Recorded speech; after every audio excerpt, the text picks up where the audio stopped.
Okay, so this is lesson 2 of our polynomials unit in Math 9.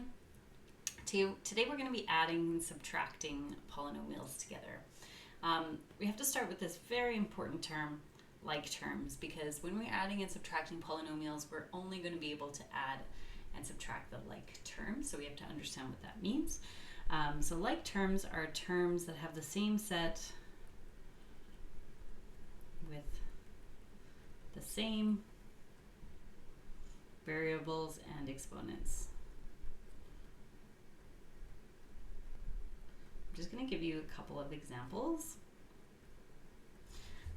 Like 3x and 5x are like terms because they both have x, and that x has exponent of 1 for both of them. So we could add those together. For example, we could do 3x plus 5x, and that would give us 8x. Are like terms. Let me give you an example of something that is not a like term. If we had 3x and 5x squared, those are not like terms. They cannot be added together. So if we try to do 3x plus 5x squared, or if we given that as a problem, that's it. We can't add them together. It's like saying 3 oranges and 5 apples. Cannot put them together, cannot add.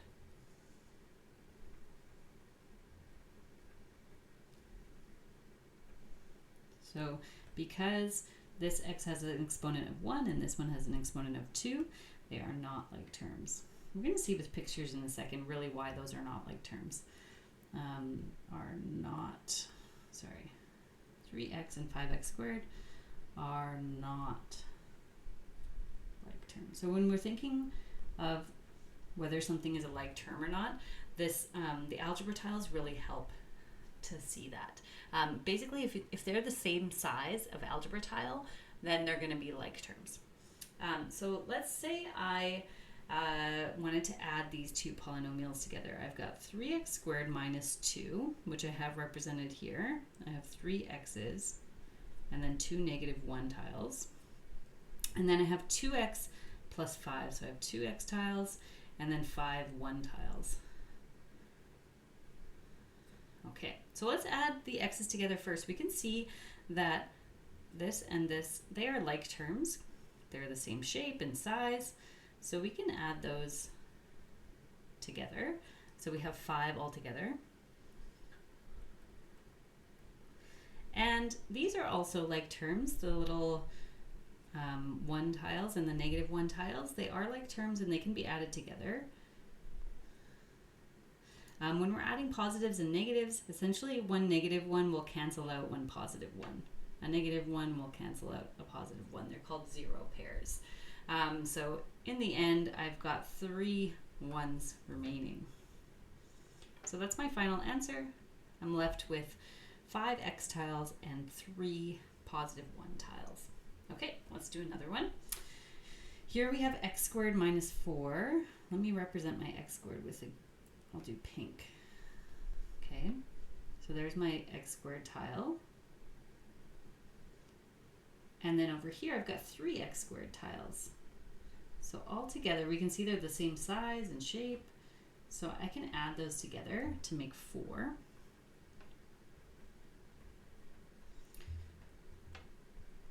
Now let's look at the x tiles. The first polynomial doesn't have any x tiles, but the second one does. So there's nothing to really add together here. We're just going to write plus 2x. And then finally, let's look at the 1s. So we have negative 4 1s and then positive 4 1s, which actually completely cancel each other out. So I've got no 1s left over in my final answer. So my final answer is I have 4 x squared tiles plus 2 x tiles. So we want to only add the terms that have the same variables and exponents. Okay, let's do it without the tiles now. All right. So let's do this. X squared minus 5 plus 9x minus 7. One thing I like to do is get rid of the brackets to start. if there's anything to add within the brackets, you can do that, but there's no like terms within each of these brackets, so we actually don't need them. So we're just going to remove the brackets. So we have x squared minus 5x plus 9x minus 7. Next thing I like to do is highlight or underline what the like terms are. So we have one term with an x squared. It doesn't have any like terms. And then we have two terms that have x. Those are like terms. And then we have one constant term here which doesn't have any like term. So when I'm writing my final answer, I'm going to combine these like terms.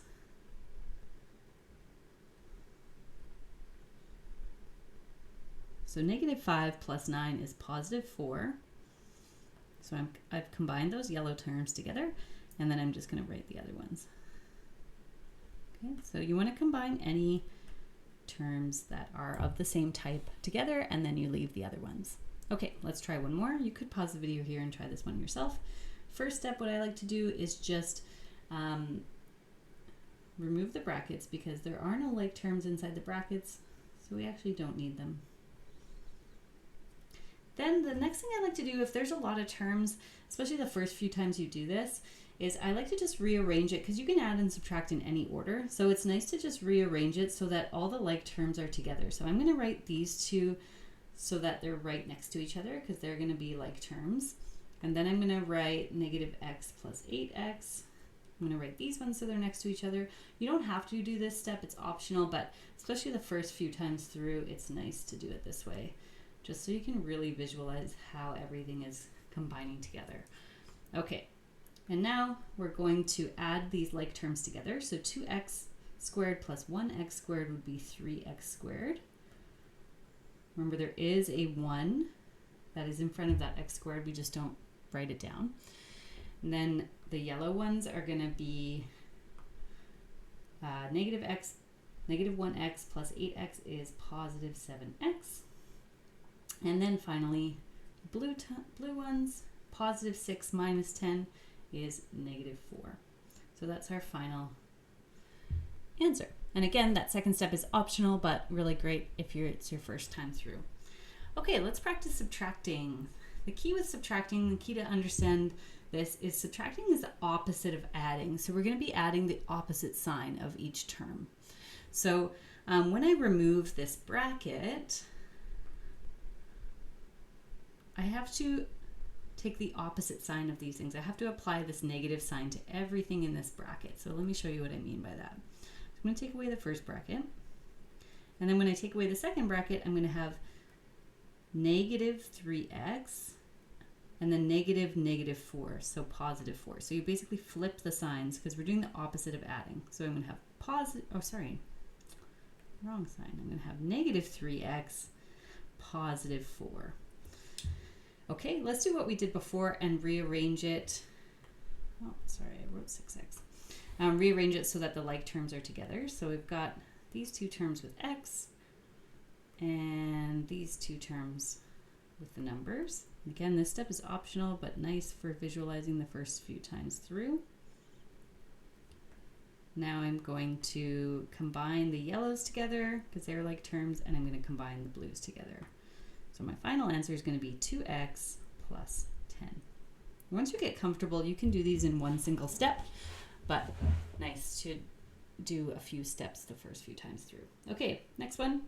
If we're subtracting, it's the opposite of adding, so I'm going to add the opposite of every single term in that second bracket. So when I remove the brackets, it looks like this. Minus x squared plus 3x plus 8. Negative 3 is positive 3. Negative 8 is positive 8. Okay, now that we've removed them all, let's try not rearranging it this time. Let's just try adding the like terms. Oops, I used the wrong color. Let's just try adding the like terms in the order that they're in. See if we're ready for that. Okay, let's do the pinks. So 2x squared minus 1x squared would be 1x squared. We don't need to write the 1. Negative 3x plus 3x, 0. Cancels out completely. And then I have plus 5 plus 8, so plus 13. Okay. connection to geometry here.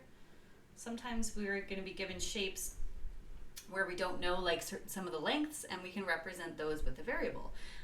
So here it says write a simplified expression for the perimeter of the triangle. So for perimeters, what you want to do is you want to add up. So you want to have 4x plus x plus 4 plus 6x minus 2. The perimeter is just the sum of all the sides. We want to make that a lot simpler, so let's collect all the like terms. So we have 3 terms with an x in it and 2 constant terms. Adding all those yellow terms together, I have 4 plus 1 plus 6, that would be 11x. And then the constant terms, 4 minus 2 would be positive 2. All right, so that's an expression for the perimeter. And then if you were given what the perimeter was, or if you were given the value of x, you could then solve for it. Okay, that's the end of the lesson.